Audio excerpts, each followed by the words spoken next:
For the sake of a little canning history today, I know I got some comments on my bale jar reel that I made of how to use them, and people asked, well, how did they use the zinc caps? Well, lucky for you, I'm a hoarder and I have some. Back in the day, if they didn't have the bale style jars, this is an old ball blue book from the 40s. These are the bale style jars that use the rubbers. They used what are called zinc caps with the rubbers as well. Rubber, rubber, rubber, rubber, rubber for you people with teenage boy brains.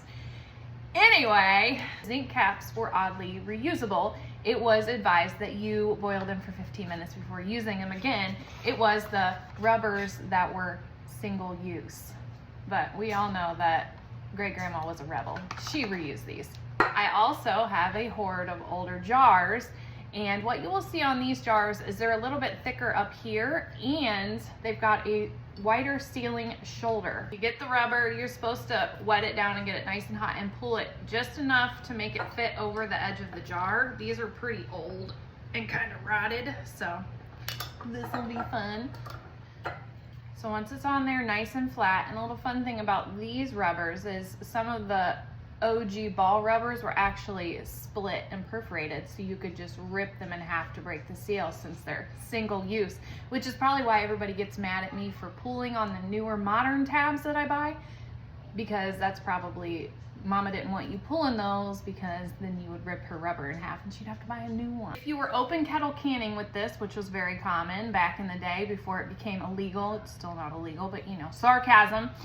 You're gonna have everything hot. You're gonna fill this up with your hot contents. You're gonna wipe the outside and the rim of the jar, and you're going to put your zinc cap in, and you're gonna twist it down just as doggone tight as you can get it. Now, if you're gonna process this in a water bath or a pressure canner, you're gonna put it as tight as you can on, and then you're gonna back it off a quarter of a turn. And that's how you would process that. Now, to tell if the lid is sealed, this top will look concave. It's not very easy to tell. I've never actually canned with them, so I don't know what it sounds like when it's sealed either. Now, when you're ready to open it, you're gonna wanna break the seal first. So you would pull on this, rip the tab, or use pliers, and then you would take the lid off. If the lid would be stuck, they recommend soaking it in hot water for 15 minutes upside down like that, and then trying again. And it should come off.